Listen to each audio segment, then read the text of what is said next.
इसका तर्जुमा क्या है? आप फरमाते हैं इसका मतलब ये है कि जितनी कोई बंदा नेकी करे, अगर उसके मुताबिक नेकी कर दी जाए तो वो बदला होती है, और अगर थोड़ी बढ़ा के की जाए तो वो एहसान होती है।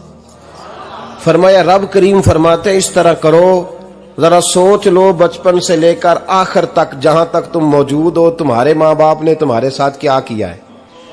अगर उससे बढ़ा के करोगे तो इसका मतलब है तुमने एहसान किया है। माँ बाप जो होते हैं ना, ठंडी छांव, मीठी जिंदगी। माँ अनपढ़ भी हो ना तो कम से कम यूनिवर्सिटी होती है, और बाप अगर बिल्कुल अंगूठा छाप भी हो ना, किसी कॉलेज में, मदरसे में, इदारे में ना पढ़ा हो, तो बेटे के हक में जिन चीजों की जरूरत होती है वो सारी अल्लाह बाप को अता करके भेजता है। माँ बाप को ना कुछ इल्म लदुन्नी अल्लाह देता है कि बच्चों के लिए कैसे आगे बढ़ना है। माँ बाप एक हुस्न है मुआशरे का। रब तबारक व तआला की देखे ना, अल्लाह अकबर, दुनिया में किसी की मोहब्बत जांचनी हो ना तो मोहब्बत की तमसील दी जाती है। तिलकल अमसालु नदरिबुहा लिन्नास, अल्लाह लोगों के समझने के लिए मिसालें बयान फरमाता है। अल्लाह तबारक व तआला ने जब अपना आप समझाना चाहा ना, तवज्जो है मेरी बात पर, जब मालिक ने अपना आप समझाना चाहा तो मेरे रब ने माँ बाप की मिसाल बयान फरमाई। रब्बिरहमहुमा कमा रब्बयानी सगीरा, या अल्लाह उन दोनों पे रहम फरमा। और ये लफ्ज रब यहां दो माने में आया है, उलमा बैठे। रब का माना होता है तदरीजन पालना का, या अल्लाह उन दोनों पे रहम फरमा जिन्होंने मुझे रब बन के पाला। यानी मतलब क्या, यहां रबूबियत का माना पालने के माने में, तदरीजन पालना। मेरे नबी पाक सल्लल्लाहु अलैहि वसल्लम ने फरमाया अल्लाह तुमसे 70 माओं से ज्यादा मोहब्बत फरमाता है। ये इमाम सुयूती ने दुर्रे मंसूर में रवायत लिखी है। अच्छा भाई, अल्लाह ने भी मिसाल माँ की बयान फरमाई। फरमाया घर जाके अपनी अम्मा को देख लो, अम्मा तुमसे कितना प्यार करती है। बस उस प्यार को तोलना शुरू कर तो 70 माओं से भी ज्यादा रब तुमसे मोहब्बत फरमाने वाला है। माँ के सीने में ना, देखे ना, एक बच्ची होती है बीए, वो उसने कर लिया, उसकी अम्मा रोज कहती है बेटे सवेरे उठा कर। सास के पास जाएगी तो वो कहेगी कि इसकी अम्मा ने सवेरे उठना सिखाया ही नहीं, और बेटी कहती है अम्मा जी तो जावांगी वेखी जाएगी। अच्छा, उसकी शादी हो गई, उसकी सास ने आहिस्ता आहिस्ता शिकवे शुरू कर दिए, खामन से कहने लगी तू इसको उठाता ही नहीं सवेरे। वो भी कहता है कमरे में जाके अम्मा शिकवा करती है तू उठती नहीं। और बच्ची लाडली थी, वो नहीं थी उठती टाइम पे। जिंदगी के 22 साल 23 साल वो सवेरे नहीं उठी, वक्त पे नहीं उठी, मिसाल दे रहा हूं।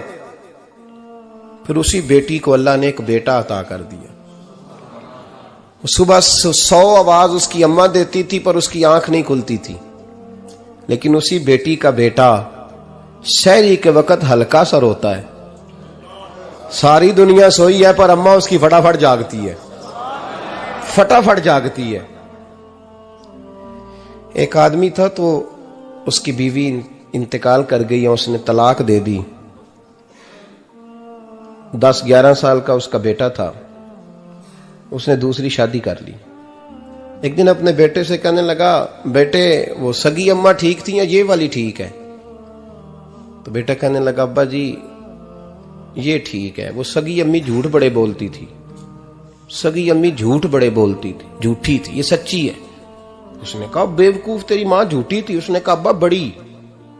कहा किस तरह? कहने लगा अब्बा जी मैं ना, कभी आपको पता मैं शरारती हूं, कभी मैं शरारत करता था ना, कोई बर्तन तोड़ देता था तो मेरी सगी अम्मा मुझे थप्पड़ मार के बाहर निकालती थी, कहती थी मैं ताला लगाऊंगी बावर्ची खाने को, तुझे सारी रात रोटी नहीं देनी, तू आज भूखा ही रहेगा, बिल्कुल नहीं देना, सारी रात नहीं देना। बड़े दावे करती थी, कसमें उठाती थी, पर बड़ी झूठी थी। आधा घंटा भी नहीं गुजरता था तो गलियों में मुझे ढूंढने लग जाती थी, ढूंढ के लाती थी, ढूंढ के, और ला के ना तो गलती मेरी होती थी, रोना मेरी अम्मा शुरू कर देती थी, वे ओए मैनू ना सताया कर वे पुत्रा। फिर मेरी मर्जी का खाना मुझे पका के देती थी, मेरी मर्जी का, और फिर मेरी अम्मा मुझे तोहफा भी देती थी। अब्बा जी वो झूठी थी, पहले कह रही थी सारी रात नहीं देना, अब आधा घंटा। ये बड़ी सच्ची है जवाब भाई है। मैं शरारत करता हूं तो थप्पड़ मार के निकाल देती है, कहती है रोटी नहीं देनी। फिर मैं सारी रात रो के गुजारता हूं पर नहीं देती। ये सच्ची है, वो झूठी थी। तू मां के दर्द को क्या समझे। बच्चे तो कहते हैं अम्मा ने हमें कैद कर दिया, अम्मा कहती है मेरी मर्जी से खाओ। और तुझे नहीं पता उसने कैद नहीं किया, वो तुमसे प्यार बड़ा सच्चा करती, और बड़ा सच्चा प्यार करती है तेरे साथ, बड़ा सच्चा। बेटा बर्गर खा के आ जाता है, अम्मा कहती है रोटी खा ले, कहता नहीं आपने बैंगन पकाए हुए हैं मैंने नहीं खाने।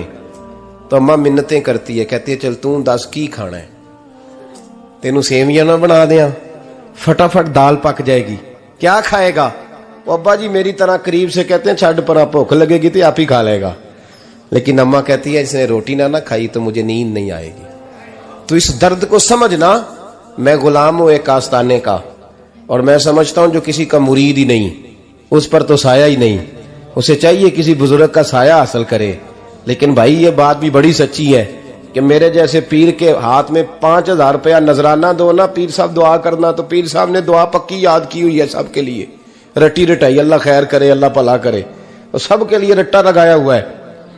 और अम्मा को बेटा वैसे ही कह जाए, वैसे ही अम्मा मैं इंटरव्यू देने जा रहा हूं, जरा दुआ करना, वो बीबियां मंगा के दुआए तंजीना पढ़ाना शुरू कर देती है, और सारी सारी रात मुसल्ले पे बैठी। इस दर्द को समझना। और भाई बड़ा वेल ड्रेस बेटा होता है, वेल ड्रेस नौजवान, वो 18,000 का जोड़ा पहनता है, 7,000 का जूता खरीदता है, वो कीमती किस्म की घड़ी इस्तेमाल करता है। लेकिन उसी बच्चे के जब अपने बच्चे होते हैं ना, तो बीबी को कहता है ये ले 10,000 रुपया, बच्चों के कपड़े खरीद ले, मेरे सही है अभी कल ही तो खरीदे थे। और बाप, और तू समझा ही नहीं यार, 30 साल बाप ने जवानी सारी सऊदी अरब को दे दी, लेकिन तेरा ख्याल रखा। मैं ऐसे लोगों को जानता हूं जिन्होंने 30-30 साल परदेश में कंबल नहीं बदला, और जहां गए थे तो एक कंबल खरीदा था फिर बदला नहीं। तू मां बाप के बारे में, और यहां बच्चे हिसाब करते फिरते हैं, भाई तो पिछले महीने भी 5,000 दिता सी, तुसी पैसे दा कर दे की हो, मां बाप से हिसाब करता है तू। तिरमिजी शरीफ के लफ्ज है, एक सहाबी ने आके अर्ज की या रसूल अल्लाह पैसे विरासत के नहीं, मेरे अब्बा जी ने नहीं दिए मुझे, और मैंने खुद मेहनत करके कमाए, अब मेरा अब्बा मुझसे पैसे मांगता है तो क्या करूं, और मेरे हैं, मैंने कमाए हैं, अब्बा जी ने नहीं दिए, विरासत नहीं, हिस्सा नहीं मिला। हुजूर मेरा अब्बा मांगता है तो मेरे लिए हुक्म क्या है। तो नबी पाक ने फरमाया क्या कहा तुमने, पैसे तेरे हैं? कहा हुजूर हाँ। तो फरमाया अब्बा किसका है? कहा या रसूलल्लाह मेरा। तो फरमाया अगर तू अपने वालिद का है तो तेरी हर शय तेरे वालिद की है, तू भी तेरे वालिद का है तो तेरा माल भी तेरे। मां और बाप ये तो हुस्न है जिंदगी का, ये तो वकार है इंसान का। जब तक मां बाप का हाथ पकड़ के चलोगे ना, रास्ते सीधे रहेंगे, और जिस दिन उंगली छोड़ के सड़क पे निकलना पड़ा ना, सर चकराने लगेगा। याद रखना ये बड़ा मुश्किल काम होता है। लोगों का तो रुख ही उस दिन वाज़े होता है जिस दिन आदमी साये से महरूम होता है। अम्मा तो कमरे में पड़ी हो ना, औरंगजेब आलमगीर की मां फौत हो गई, 350 कमरा था महल का, और अम्मा 12 साल टांगों से माजूर रही औरंगजेब आलमगीर की। अम्मा 12 साल कमरे से निकल नहीं सकी, साथ ही वॉशरूम था या जो भी उस दौर में तरीका था। औरंगजेब जब महल में आते थे तो फिर भी सीधे अम्मा के पास जाते थे, और जब वापस निकलते थे फिर भी अम्मा के साथ। औरंगजेब की मां का जनाजा उठा तो औरंगजेब ने रोना शुरू किया। फिर सालों बीत गए पर उसके आंसू खुश्क नहीं होते थे। एक शख्स ने कहा तेरी कोई अनोखी मर गई है, सारी दुनिया की मरती हैं। उसने कहा मैं बादशाह हूं, 24 घंटे लोगों का आना जाना है, बड़े दबदबे हैं, बड़े डेरेदारियां हैं, बड़ी भैंसें, बड़ी गायें, बड़े खाने वाले, बड़े लांगरी। मेरी मां बूढ़ी थी, एक कोने में पड़ी रहती थी, पर जब से वो गई है ये मुझे महल नहीं लगता, मुझे कब्रिस्तान लगता है। मुझे लगता है ये कब्रिस्तान है। माँ और बाप तो तेरी नेमत है भाई। हम बच्चे, हमारे आजकल के बच्चों ने एक मसला बड़ा पक्का याद कर लिया। कहते मौलाना पीर साहब पसंद की शादी करना जायज नहीं। मैं कहता हूं साहब और भी बड़ी चीजें जायज है, एक ही शय जायज रह गई है। रसूल पाक सल्लल्लाहु अलैहि वसल्लम सिवाय अल्लाह के किसी के पाबंद नहीं, किसी के पाबंद नहीं। पर जनाब सैयदा खतीजतुल कुबरा रदी अल्लाह ताला अन्हा ने पैगामे निकाह दिया, या रसूलल्लाह मैं शादी करना चाहती हूँ, हुजूर किसी के पाबंद नहीं। पर मेरे महबूब ने फरमाया मेरा चचा मेरे वालिद की जगह है, मैं अपने चाचा से पूछ के तुम्हें जवाब दूंगा। यह है पसंद की शादी जो मेरे नबी ने बयान फरमाई है। तू सारा कुछ क्रॉस कर करके गुजर जाता है। यहां तो हाल यह है कि पालने वाला कोई और साये में बैठने वाला, बाग तेरे दी कर कर राखी मैं सारी उम्र गुजारी, तो जदों ये फल पकन ते आया ते लै गए होर व्यापारी। और बेटा गुजरता है अम्मा के दरवाजे के आगे से, अम्मा के दरवाजे के आगे बेटा अमरूद लेके आया है 6 किलो। तवज्जो है मेरी बात पर? इधर देखें जी, छोड़ें थोड़ी देर हमारी सुने। वो अमरूद लेके आया 5-6 किलो, तो अम्मा के दरवाजे के करीब से गुजर गया रात को। तो कमाई खाने का टाइम आया ना, तो गुजर गया। तो वो वजीर आजम से डरता है ना, तो जाके बीबी से कहता है बीबी के हकूक देना भी रसूलुल्लाह की सुन्नत है। लेकिन ये क्या बात हुई, तूने बीवी और मां का मुकाबला शुरू करा दिया? समझ तो सही, ये तेरे लिए काबे की जगह है और तू बीवी के लिए काबे की जगह है। उसे भी समझना चाहिए, गौर करना चाहिए। 5 किलो अमरूद लेके तो मां के कमरे के करीब से गुजर गया है। बीबी को जाके कहता है चल आधा किलो अम्मा को भी दे आ, उसके कौन से दांत हैं। तो प्लेट में डाल के वो लाई है। तू समझा ही नहीं, तूने गौर ही नहीं किया। बंदा तो वो ठीक नहीं था, नेपोलियन। पर किसी ने उससे पूछा था बता जिंदगी में पैसे लेने का मजा कब आया? उसने कहा कि मुझे मजा तब आता था कि मैं अपनी सारी कमाई ला के अपनी अम्मा के हाथ पे रखता था, और फिर जब मैं अपनी माँ से थोड़ा थोड़ा खर्चा लेता था ना, थोड़ा थोड़ा, तवज्जो है मेरी बात पे?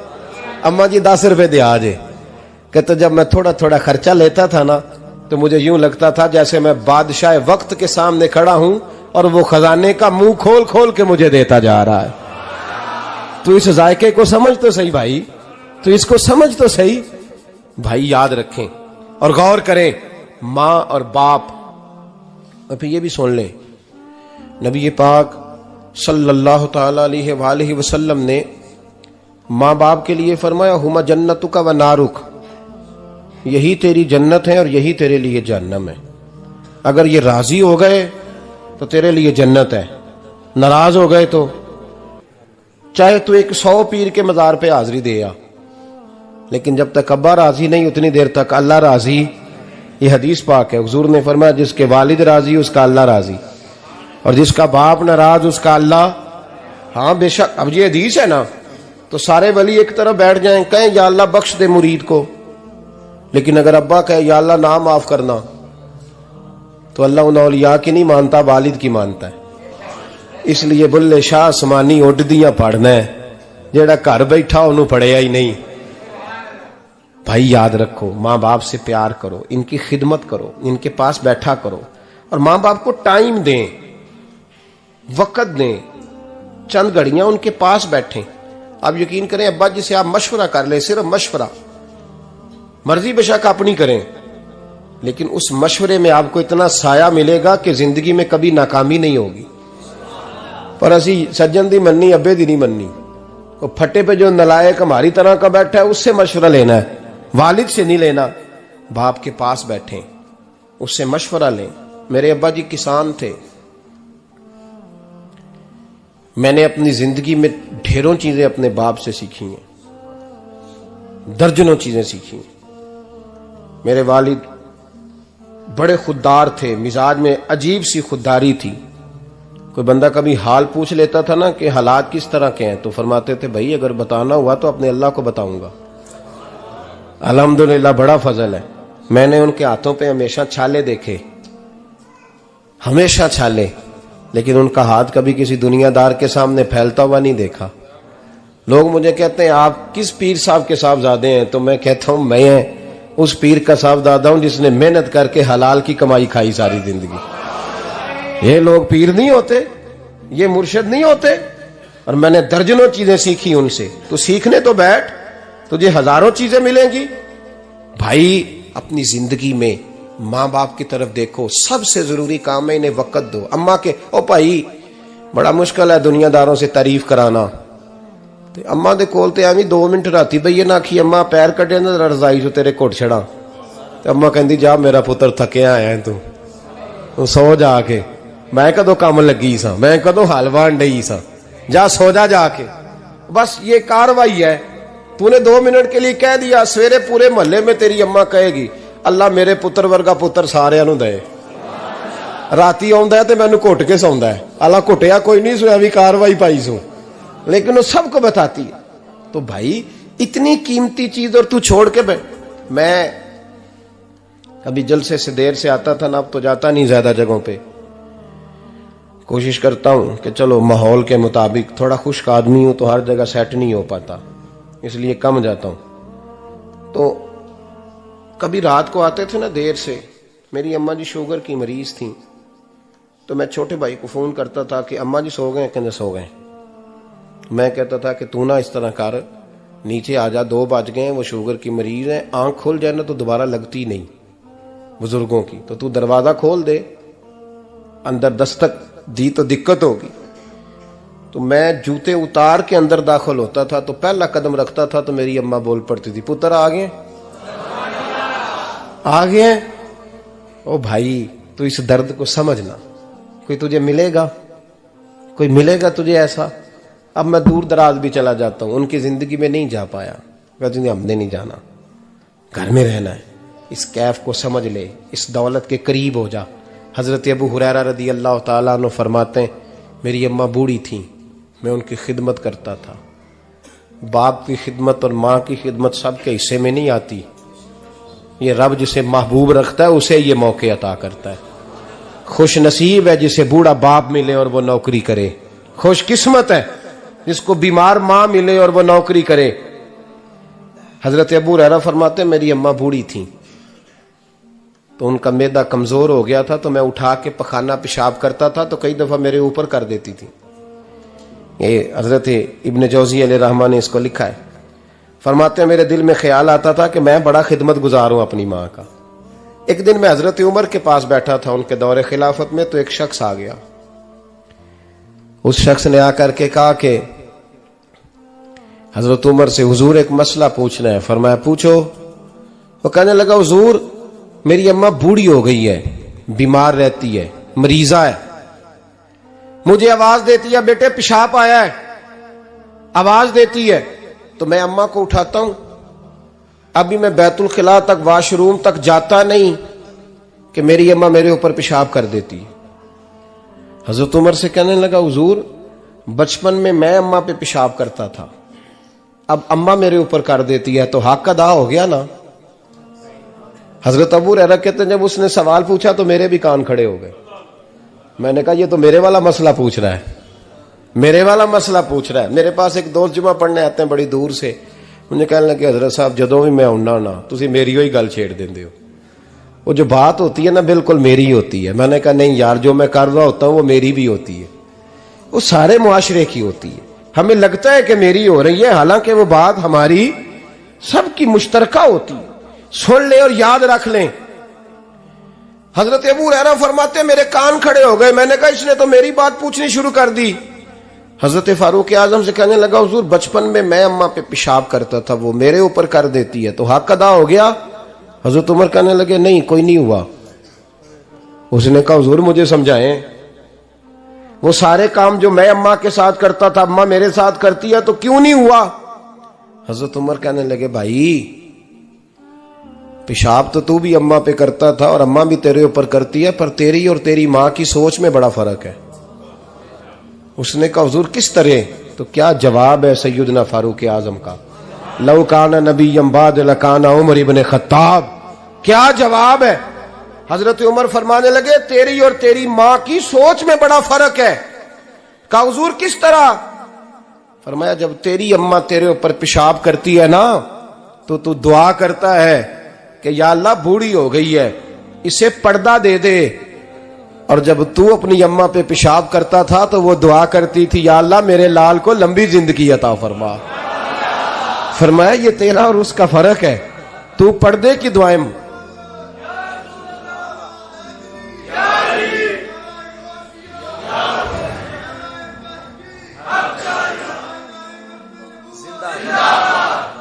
सुने अजीजों, कहा जब तेरी और तेरी मां की सोच में, और नबी पाक सल्लल्लाहु अलैहि वसल्लम ने फरमाया है जितने भी गुनाह इंसान करता है ना, अल्लाह करीम सजा को रोक देता है, कयामत में सजा देगा। और जो माँ बाप का नाफरमान है ना, उसको दुनिया में भी सजा मिलेगी। जो माँ बाप का नाफरमान है उसे दुनिया में भी, आप यकीन करें, बच्चे थोड़ा सा पड़ जाते हैं बेचारे, तो माँ बाप से कहते हैं अब्बा जी तुसी पुराने दौर दे हो, तुहानू की पता होवे। और तुझे पता ही नहीं भाई, तुझे खबर ही नहीं, ये पुराने दौर के नहीं, तू बेवकूफों के दौर का है। तू समझ ये को तालीम है।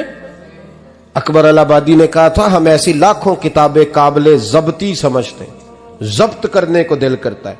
हम ऐसी लाखों किताबें काबिले जब्ती समझते हैं जिनको पढ़ के बेटे बाप को खबती समझते हैं। बात है करने वाली, मां और बाप इतना बड़ा दर्जा है। और भाई सुन लो और इस बात को याद रखना, दुनिया में सियाबी होने से बड़ी विलायत कोई नहीं। सारे वली गौस कुतुब अब्दाल मिलके भी सियाबी के कदमों की खाक तक को नहीं पहुंच सकते, लेकिन हजरत अवैसे करनी सियाबी नहीं बन सके सिर्फ अपनी अम्मा की वजह से, पीछे रहे। महबूब ने फरमाया तू वहां रह के मां की नौकरी कर, तेरा नबी तुझसे राजी है। इतना बड़ा काम उन्होंने छोड़ दिया, हुजूर की जाहिरी ज़ियारत नहीं कर पाए। और तू कहता है मैं फलाने पीर साहब के आस्थाने पे होता हूं, अम्मा बड़े भाई के पास होती है, मैं जाता हूं तंजीमों के साथ, जमातों के साथ, और अम्मा फलाने के साथ। ये कैसी बात हुई? ये किस तरह का मसला हुआ? जो तेरी ड्यूटी है उस ड्यूटी को पहले अदा कर, नौकरी को पहले कर, फराइज का अदायगी पहले कर। तू फर्ज छोड़ के नफल के पीछे जा रहा है, इस काम को पहले सर अंजाम दे। मेरे नबी पाक सल्लल्लाहु अलैहि वसल्लम ने फरमाया वालिदैन के नाफरमान को दुनिया में सजा मिलती। हजरत मालिक बिन दिनार रहमतुल्लाह ताला अलैह फरमाते मुझे अल्लाह ने 60 हज करने की तौफीक अता फरमाई। कितने? बोल के बताएं। जिस बंदे के पास इतने पैसे हों कि हज पे जा सके, आ सके, और जितने दिन रहना है घर वालों को खर्चा दे सके, उस पर हज करना फर्ज है। पता है आपको? उस पर हज करना, इसलिए बयान कर रहा हूं कि हज की दरखास्तें जा रही हैं। हम पता क्या कहते हैं? हम कहते हैं बच्चे बड़े होंगे, शादी करूंगा फिर जाऊंगा। ये किसने फतवा दिया है? ये किससे आपने पूछा है? वो जब बड़े होंगे उनकी शादी की चीज उस वक्त आप पे फर्ज होगी। अभी जो फर्ज है उसको अदा करें। और ये तिरमिजी शरीफ की हदीस है, याद रख लें। नबी पाक सल्लल्लाहु अलैहि वसल्लम ने फरमाया जिस पर हज फर्ज था उसने किया नहीं, बगैर हज किए मर गया, या यहूदी होके मरेगा या ईसाई होके मरेगा। इतना बड़ा हुक्म है हज के हवाले, लेकिन लोग इंतजार करते रहते हैं पता नहीं किस चीज का। जब आपको अल्लाह मौका दे, हिम्मत दे, तो पहली फुर्सत में ये फरीजा अदा करें, ये जरूरी काम है। हजरत मालिक बिन दिनार फरमाते मैंने 60 हज किए। एक हज के मौके पर मैंने बड़ा रश देखा, लाखों का इज्तिमा हुआ। मेरी बातों की समझ तो आ रही है ना आप दोस्तों? जो नहीं बोल रहे उन्हें भी आ रही है ना? अल्लाह जज़ा दे। कहते हैं लाखों का मजमा था, तो मेरे दिल में ख्याल आया, मैंने कहा अल्लाह इतने लोग आए हैं, इनका हज कबूल भी हुआ है कि नहीं? फरमाते मैं सोच रहा था तो रात को ना ख्वाब में मैंने किसी कहने वाले को कहते हुए सुना कि सब का कबूल हो गया है। बल्ख का रहने वाला मोहम्मद बिन हारून बल्खी है, उसका हज कबूल नहीं हुआ। फरमाते शहरों के अलग-अलग खैमे लगते थे। अब भी आप हज करने जाएं तो पाकिस्तानियों की रिहायशें अलहदा होती हैं, इंडियन की अलहदा, बांग्लादेश की अलहदा, मिस्री, यमनी, सब लोग अलग-अलग रिहायशें होती, झंडे लगे होते हैं मुल्कों के। कहते मैंने सवेरे उठ के ढूंढना शुरू कर दिया, ढूंढता हूं वो बंदा मिले। कहते हैं जहां बल्ख शहर के लोग रहते थे वहां चला गया, तो मैंने लोगों से पूछा तुम में मोहम्मद बिन हारून बल्खी कौन है? लोग कहने लगे वो तो बड़ा नेक आदमी है, परहेजगार है, बड़ा, बड़े भोले भाले, बड़े अल्लाह वाले, रियाज आपको बस हम ही जानते हैं, वो तो बड़ा नेक है, परहेजगार आदमी। कहते मैंने कहा अच्छा कहां है? उन्होंने कहा पहाड़ के पीछे उसने खैमा लगाया हुआ है, सारी रात इबादत करता है, सारा दिन रोजा रखता है, कायमुल लैल है, साइमुद दहर है। क्या बात? फरमाते मैं उन लोगों की बात सुन के हैरान हो गया कि मुझे क्या बताया गया, ये क्या कह रहे हैं। फरमाते मैं पहाड़ के पीछे गया। हजरत मालिक बिन दिनार अलैहि रहमा फरमाते हैं जब मैं वहां पहुंचा तो मैंने उस शख्स को मुसल्ले पे बैठे देखा। कसरत इबादत के आसार उसके वजूद पर नजर आ रहे थे। सीधा बाजू उसका कटा हुआ था। फरमाते 2 रकते मुकम्मल करके ना मैंने उससे अस्सलाम वालेकुम कहा तो मुझे कहने लगा वालेकुम अस्सलाम, आप मालिक बिन दिनार हैं। मैंने कहा बड़ी इसकी फिरासत है। फरमाते फिर उसने ठंडी सांस ली, कहने लगा आपको ख्वाब आई होगी कि मेरा हज कबूल नहीं हुआ। फरमाते मुझ पर और बिजली गिरी कि क्या कह रहा। फरमाते मैंने कहा यार लोग भी तेरी तारीफ कर रहे हैं और तेरी बसीरत भी बड़ी है, तो ये माजरा क्या है। कहने लगा आप ना पूछें। ये कह के उसने रोना शुरू किया। देर तक रोता रहा। मैंने कहा नहीं यार तू बता। कहने लगा नहीं आप ना पूछें, आप नाराज होंगे। मैंने कहा मैं नहीं होता, तू बोल ना। कहने लगा हुजूर 24 साल हो गए मुझे हज करते हुए, 24वां हज है मेरा, और हर साल कोई अल्लाह का वली आके बताता है कि जा चला जा तेरा कोई नहीं कबूल हुआ। बेपरवाही वेख सज्जन दी जिथे किसे दी पेश ना जावे, उन्हें ताजा वाले दर दर रोले ते मंगते तख्त बिठावे। आजम किसे नु कारा मिलदा ही कोई काबे ओ खाली आवे। कहते हैं उसने मुझे कहा हुजूर 24वां हज है, हर साल कोई बताता है। मैंने कहा तेरी गलती। कहने लगा मैं अपनी मां का नाफरमान। मैंने कहा वाकया क्या हुआ। कहने लगा हजरत अल्लाह ने मुझे दौलत दी, माल दिया, जमीनें दी, तो मैं अय्याश हो गया। आप यकीन करें अल्लाह लोगों को माल देता है तो वो समझते हैं मेरी चालाकी से आया है, मैं तेज बड़ा था इसलिए आया है। नाफरमान होते हैं। लेकिन जो रब लेना जानता है, देना जानता है, वो लेना भी। वारस शाह मान करी ना वारसां दा, रब बेवारसा करके मार दई। लोग बड़े स्मार्ट बन जाते हैं, उनकी गुफ्तगू में बड़ा तकब्बुर होता है, उनके निगाहों के अंदाज में बड़े, वो कहते हैं ओहो सब लोग बेवकूफ हैं, सिर्फ मैं सियाना हूं, काम जो सही चल रहा है। ओ भाई 1 मिनट लगता है इंसान को बादशाह से फकीर होने में। एक इमाम मालिक रहमतुल्लाह अलैह बैठे थे तो हारून रशीद आपसे कहने लगा इमाम अबू मालिक से, हजरत बताएं इस वक्त अल्लाह क्या कर रहा है। आप फरमाने लगे यार तू बड़े मोटे दिमाग का है, किस तरह के सवाल पूछता है। बादशाह था ना, कहा नहीं आप बताएं। तो इमाम मालिक फरमाने लगे तू तख्त पे बैठ के सवाल पूछता रहता है और मैं नीचे बैठ के जवाब देता रहता हूं, नीचे आ फिर बताता हूं। उसने कहा जनाब बताएं। फरमाने लगे तू सवाली है ना, तो तू नीचे बैठ और मैं ऊपर बैठता हूं। क्या जनाब आ जाए। हारून रशीद नीचे आ गया, इमाम मालिक तख्त पे बैठ गए। फरमाने लगे अब बता क्या पूछ रहा था। कहने लगा हुजूर पूछा था अल्लाह इस वक्त क्या कर रहा है। फरमाने लगे रब इस वक्त तुझे समझा रहा है कि इस तख्त पे तकब्बुर न करना, 1 मिनट लगता है मैं तुझे उठा के मालिक को बिठा दिया करता हूं। ये तुझे समझा रहा है, लिहाजा इस समझ पे कायम रहना, तकब्बुर न करना, 1 ही तो मिनट लगता है, ये तुझे समझा रहा है।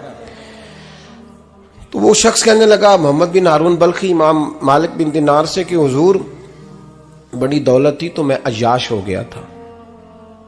रमजान का महीना था, अम्मा तंदूर में रोटियां लगा रही थी, मैं शराब पी के घर आ गया। हमारे यहाँ ये भी फैशन है ना, अब मेहंदी वाले दिन चौधरी साहब के डेरे पे जवान शराब पीते हैं तो पूछते हैं हाजी साहब आप तो हाजी भी हैं, तो डेरे पे मुंडे क्या करते रहे। कहते मैं डेरे तो था मैनू नहीं पता, वो कार लगे सन। हाजी साहब आपको सारा पता है और अल्लाह आपसे पूछ लेगा। यहां तो कोई आदमी चुप कर जाएगा आपके किलों की वजह से, लेकिन अर्श के मालिक को भी तो जवाब देना है कि नहीं। क्या तरीका है देखे ना, कुल वाले दिन महफिल और मेहंदी वाले दिन अल्लाह से सिर्फ दुखों का रिश्ता है, रसूलुल्लाह से सिर्फ गमों का रिश्ता है।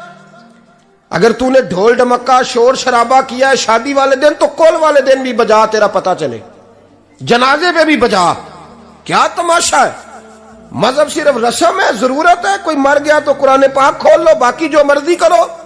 हज भी कीती जांदे हो, लहू भी पीती जांदे हो, खो के माल यतीमा दा भेज मसीती जांदे हो, फट दिलां दे सींदे नहीं, टोपियां सीती जांदे हो, नफ्स ते छुरी फेर दे नहीं, बकरे कीती जांदे हो, फर्ज भुलाई बैठे हो, नफला नीति जांदे हो, ओ दसो ते सही बुल्ले नू ए की कुछ कीती जांदे हो, ओ दसो ते सही बुल्ले शाह नू की कुछ कीती जांदे हो। कोई तरीका है?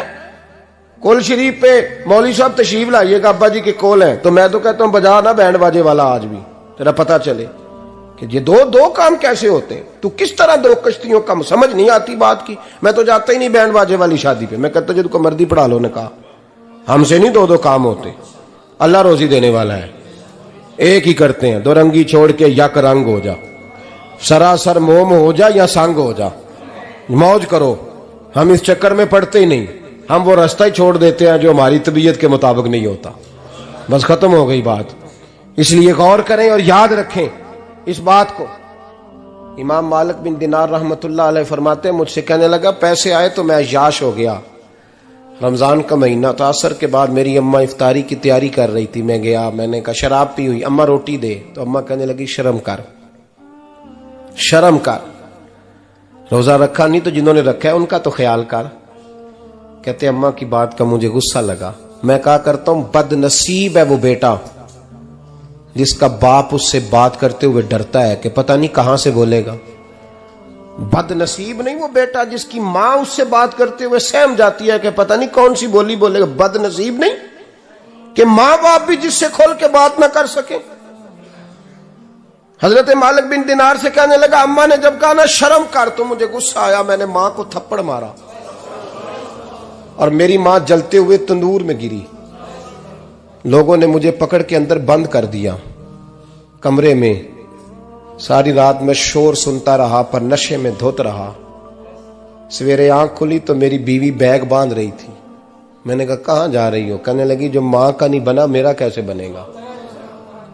वो मैंने कहा मेरी अम्मा का, वो तो लोगों ने रात को ही दफन कर दी जनाजा पढ़ के। तड़प के कहने लगा मुझे क्यों नहीं बताया? तो कहते हैं लोग कहने लगे तेरी मरती हुई मां कह गई थी इसे मेरा मुंह ना देखने देना, मेरे जनाजे के करीब ना आए। हजरत मालिक बिन दिनार फरमाते हैं जब उसने ये बात सुनाई तो मैंने भी उसके मुंह पे थप्पड़ मारा। मैंने कहा तू इसी काबिल है। कहते हैं वो रोने लगा, हुजूर दुआ करे अल्लाह मुझसे राजी हो जाए। कहने लगा जब मां की इंतकाल की खबर मिली तो मैंने कुल्हाड़ी लेके वो हाथ काट दिया जिससे मां को मारा था। मैंने सारी जायदादें खिरात कर दी। 24 साल हो गए, 24 साल। सारी रात नमाज पढ़ता हूं, रोजा रखता हूं, हज करता हूं, पर हर साल कोई आके कहता है जा दौड़ जा तेरा कोई नहीं कबूल हुआ।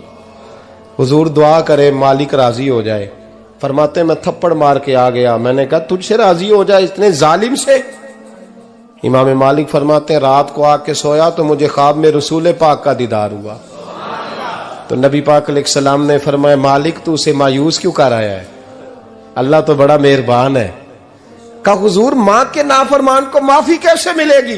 तो इमाम मालिक फरमाने लगे नबी करीम ने फरमाया जा उसे जाके बता दे तुझे कयामत में तेरी मां की वजह से बख्श दिया जाएगा।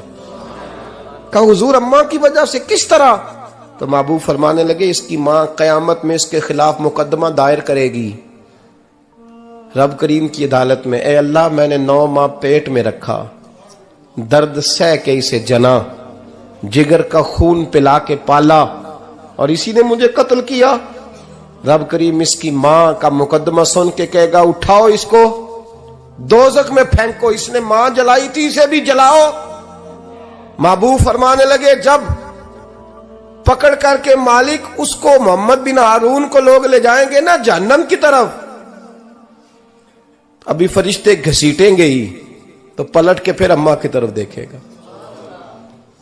और दूसरी दफा फिर घसीटेंगे तो पलट के देखेगा और तीसरी दफा फिर पलट के कहेगा अम्मा ये मुझे जलाने लगे, अम्मा ये जहन्नम में फेंकने लगे। मेरे हबीब फरमाने लगे वो जल के मरने वाली मां वहां भी बोल पड़ेगी, कहेगी या अल्लाह चल मैंने माफ किया तू भी माफ कर दे। ऐ अल्लाह मैंने माफ किया तू भी माफ कर दे, अल्लाह तू माफ कर दे इसे, अल्लाह तू इससे दरगुजर फरमा, इसे माफ कर दे।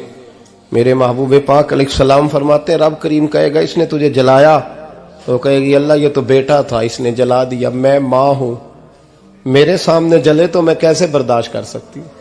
फरमाया उसने जला के मारा था, पर उसी मां की वजह से रब करीम से जन्नत अता फरमाएगा। पलटा पलटा, जा जाके मां के पैरों में बैठ, जा सवेरे अनपढ़ बाप से दुआ कराया कर, जा बिल्कुल अंगूठा छाप बाप से सुबह दुआ कराया कर, देख रब करीम तेरे लिए रहमतों के दरवाजे खोल देगा। और आखिरी बात ये भी सुन ले, मां बाप के इंतकाल के बाद रिश्ते खत्म नहीं होते। रिश्ते खत्म, क्या दुआ मांगते हो नमाज में? रब्बना इग़फिरली। इसका मतलब है मां बाप तो है ना, वो जो औलाद बचपन में चली जाएगी ना, नाबालगी में, छोटे बच्चे, वो कयामत में मां बाप की सिफारिश करेंगे। मां बाप के इंतकाल के बाद भी आला हज़रत फाज़िल बरेलवी ने 12 हुकूक लिखे हैं मां बाप के फतावा रज़विया में। फरमाया उनके दोस्तों से दोस्ती रख, उन्होंने वादे किए थे वो वादे पूरे कर, अगर उनके जिम्मे कर्जे हैं तो अदा कर, और अगर तेरे माँ बाप जो नेकियां करते थे वो नेकियां जारी रख। और इमाम जलालुद्दीन सयूती ने शरह सुदूर में लिखा है, जमीन पे रह के गलत काम ना करना, वरना फरिश्ते कब्र में जाके तेरे माँ बाप को कहेंगे तो कितनी बुरी औलाद पैदा करके आया। और फरमाया तो दुनिया में रह के अच्छे काम कर, चाहे दुआ मांग चाहे ना मांग, फरिश्ते कब्र में जाके कहेंगे क्या बात है तुम्हारे बेटे की, कैसा लाल पैदा किया है, दुनिया खैर से भर दी है। और भाई मुझसे कोई बंदा पूछे ना कि माँ बाप को इसाले सवाब का सबसे बेहतरीन तरीका, तो मैं कहता हूं बेटे नमाजी हो जाओ।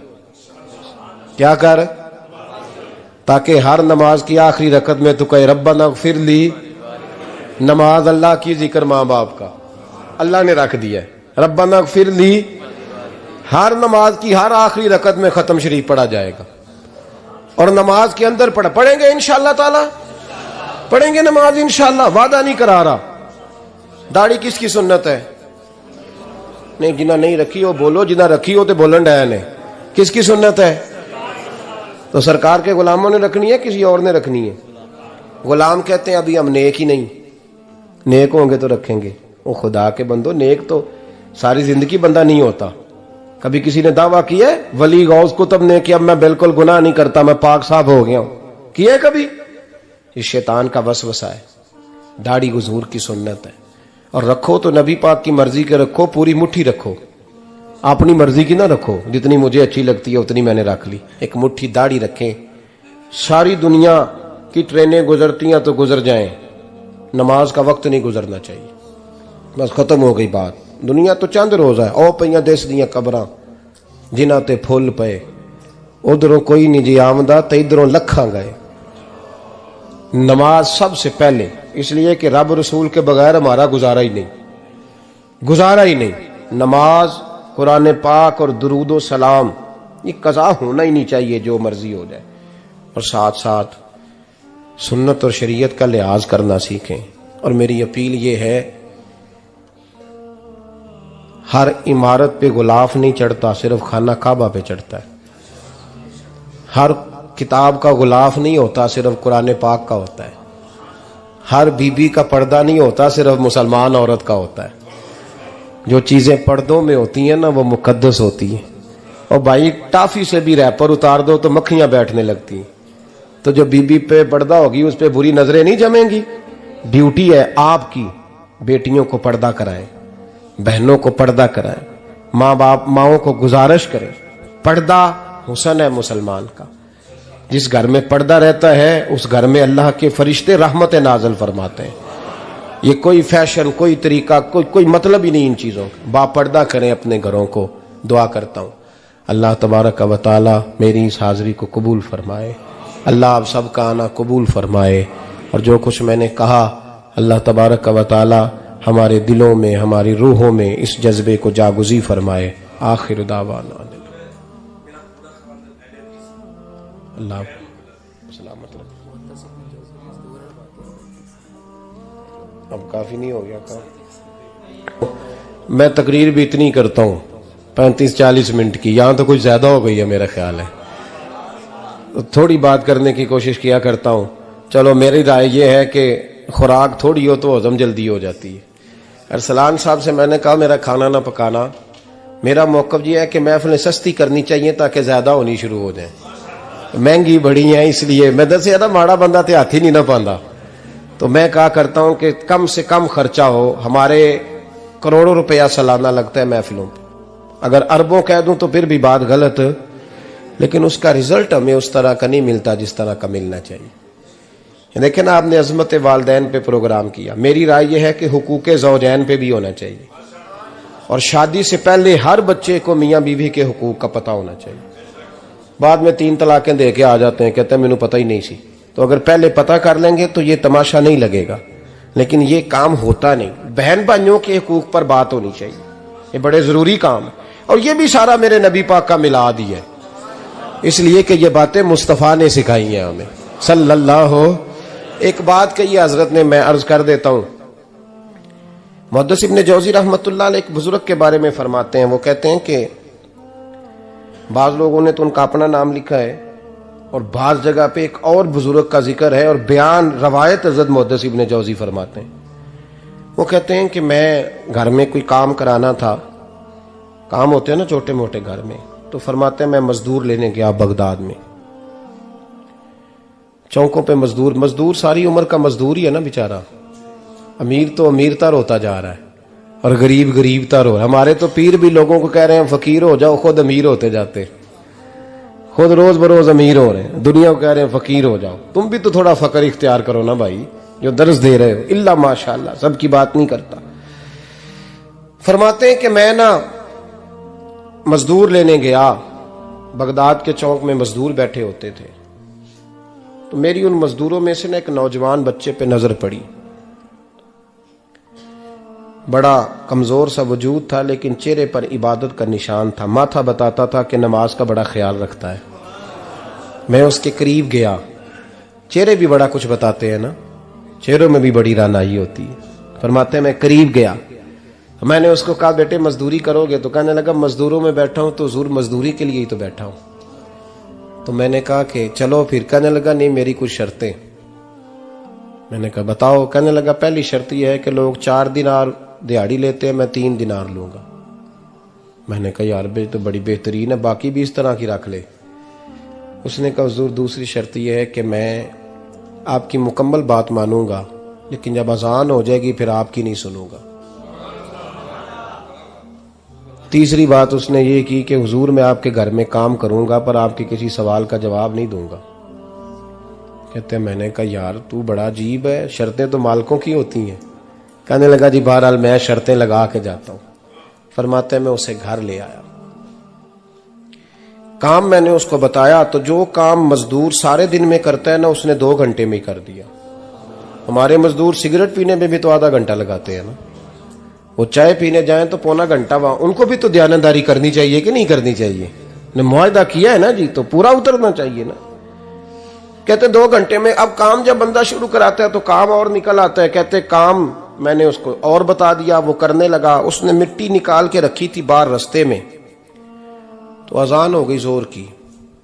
उसने वहीं कुदाल छोड़ी कई और चलने लगा। तो मेरा बेटा कहने लगा इसको जरा बराबर कर दो। कहने लगा चुप कर जा, तेरे बाप से बात हुई थी, जब अजान होती है तो मैं किसी और की नहीं सुनता, सिर्फ अल्लाह रसूल की सुनता हूं। कहते हो मस्जिद चला गया, नमाज पढ़ के आया तो दोपहर का वक्त था। मेरी बीबी कहने लगी इसको को खाना खा ले। कहते हमने कहा खाना खा लो, तो कहने लगा मैंने रोजा रखा हुआ, रमजान भी नहीं था, नफली रोजा रखा हुआ। फरमाते हैं शाम हुई, मैंने 3 दिनार दिए। तो मैंने कहा तेरा नाम क्या है? कहने लगा मैंने आपसे कहा था मैं किसी सवाल का जवाब नहीं दूंगा। तो वो चला गया। अगले दिन मैं फिर लेने गया उसे, काम कुछ और निकल आए। तो लोगों ने बताया वो सिर्फ हफ्ते वाले दिन आता है। मैंने कहा क्यों? कहने लगे जी वो कहता है मेरा हफ्ते का खर्चा 3 दिनार है, जब 3 दिनार कमा लेता हूं तो बाकी सारा टाइम अल्लाह रसूल की जिक्र में गुजार दिया करता हूं। फरमाते हैं जी अगले हफ्ते मैं फिर लेने गया, मैंने पूरा हफ्ता इंतजार किया कि काम उसी से कराना है। मैं जब गया तो मैंने कहा चलो। कहने लगा मेरी शर्तें याद है ना? और मैंने कहा याद है भाई, साथ चल। फरमाते हैं काम कराया, 2-3 हफ्ते वो आता रहा। 1 हफ्ते में गया तो लोगों ने कहा हुजूर आज नहीं आया। क्यों? कहने लगे बीमार हो गए। कहाँ घर है? कहने लगे बगदाद के कब्रिस्तान के पीछे जो कच्ची आबादी है उसमें रहता है। फरमाते मैं गया, दरवाजे पे दस्तक दी तो कहने लगा हुजूर आप हैं, दरवाजा खुला है, आ जाइए। फरमाते मैं अंदर गया तो मैंने कहा तुम्हें कैसे पता चला मैं आया हूं? कहने लगा हुजूर अल्लाह वाले हो, आप नहीं आना था, वरना अमीर तो गरीबों का पता लेने कोई नहीं आते। कहते मैं करीब गया तो कहने लगा मैं आपका इंतजार कर रहा था, तेज बुखार है, तप रहा। जेब से कुछ पैसे निकाले, कहने लगा ये पैसे रख लें। एक अंगूठी निकाली, कहने लगा हुजूर आज रात को मेरा इंतकाल हो जाएगा, इन पैसों का कफन खरीद के सुबह जनाजा पढ़ के मुझे दफन कर देना, और जब दफन करो तो ये अंगूठी लेके असर के बाद हारून रशीद के पास जाना। आप उसे कहना मैंने मिलना है, पर वो आपको टाइम नहीं देगा। आप उसको आवाज दीजिएगा कि तेरी एक अमानत है मेरे पास, फिर वो आपसे मिलेगा तो अंगूठी दे दें, फिर आप मेरी तरफ से फारिग हैं। हजरत फरमाने लगे तेरा नाम? और कहने लगा हुजूर वक्त थोड़ा है, आज रात मैंने जाना है, बड़ी लंबी माफी मांगनी है रब करीम से, अगर मुनासिब समझे तो मुझे अपने रब से तन्हाई करने दे। फरमाते हैं मैं आ गया, पर उसकी बातों ने मुझे सारी रात सोने नहीं दिया। फरमाते सुबह बड़ी मुश्किल से सूरज निकला, मैं गया, दरवाजे पे हाथ रखा तो दरवाजा खुला हुआ था। अंदर दाखिल हुआ तो खुशबुएं मेरा इस्तकबाल कर रही थी। जब चेहरे से कपड़ा हटाया तो उसका तो इंतकाल हो चुका है, इंतकाल हो चुका है, ऐसे है जैसे किसी का दीदार करके सोया है। कहते मैं तो 2 आदमी ले गया था जनाजे पे, पर पता नहीं दुनिया किधर किधर से आई, कहां कहां से। अखां जदों मीटियां जमाना मैनू रोवेगा, अपना ते अपना बेगाना मैनू रोवेगा, अपना ते अपना। और मियां साहब ने कहा था बाद मरन दे मुखड़ा मेरा हो जावे जे ताजा, फिर समझ लेना महबूब मेरे ने आन पड़िया जनाजा। और किसी उर्दू के शायर ने कहा था मेरे मरने पे हर सू शोर मच जाएगा देखोगे, कि अल्लाह मेरे मरने पे हर सू शोर मच जाएगा देखोगे, कहने अलविदा सरकार खुद तशरीफ लाएंगे। फरमाते हैं मैं तो 2 बंदे ले गया था, पर पता नहीं मखलूक कहां कहां से आई। जनाजा पड़ा, दफन किया। हारून रशीद के पास में असर के बाद गया, मैंने बुलाना चाहा पर बादशाह था, मेरी तरफ देखा ही नहीं। मैंने उसको कहा तेरी एक अमानत मेरे पास है। फरमाते हैं वो मुझे कोने पे ले गया, क्या बात है, कमरे में बुलाया, मैंने अंगूठी दी। हारून रशीद तो चीखे मारने लगा, कहने लगा अंगूठी वाला कहाँ है? मैंने कहा वो तो इंतकाल कर गया। कहने लगा मुझे कब्र पे ले चल। कहते मैं कब्र पे लाया तो वो लेट गया, तड़प के रोने लगा।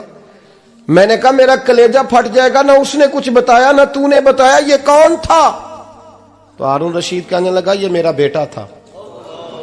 मैंने कहा तेरा बेटा और मजदूर? कहने लगा हुजूर ये हजरत दाऊद ताई के पास बैठा करता था, उनका मुरीद था, मुझे रोज कहता था अब्बा तूने बड़ी दुनिया इकट्ठी कर ली है, मरते वक्त तुझसे टांगे समेटी नहीं जाएंगी, इतना हिसाब नहीं तू दे सकेगा। मैं इसको समझा देता, इसकी अम्मा समझा देती। ये रोज हमें कहता छोड़ दो, आ जाओ अल्लाह रसूल की बारगाह में झुक जाएं। हम समझ। एक दिन ये चला गया, कहने लगा फिर तुम्हारा रास्ता और है और मेरा रास्ता और है। ये सोने की अंगूठी गलती से इसके पास रह गई थी, गलती से हीरे की अंगूठी चली गई। कहने लगा देखो मेरे बेटे ने आज वो भी वापस कर दी है। फिर तड़प के कहने लगा हारून रशीद था तो ये मेरा बेटा, पर मेरा मुर्शद निकला, मेरा पीर निकला। भाई जिंदगी तो बड़ी थोड़ी है ना। बाबा साहब ने कहा था उठ फरीदा सुत्या, और दाढ़ी आ गया पूर, अग्गा नेड़े आ गया, पिछा रह गया दूर। उठ फरीदा सुत्या खलकत वेखन जा, मते कोई मिल जाई बख्शिया ते तू ही बख्शिया जा। उठ फरीदा सुत्या झाड़ू दे मसीत, तू सुते रब जागदा, तेरी डाडे नाल परीत। मेरा रब हमें भी अपनी बारगाह में कबूल फरमाए। आखिर दावाना अनिल हम्दुलिल्लाह।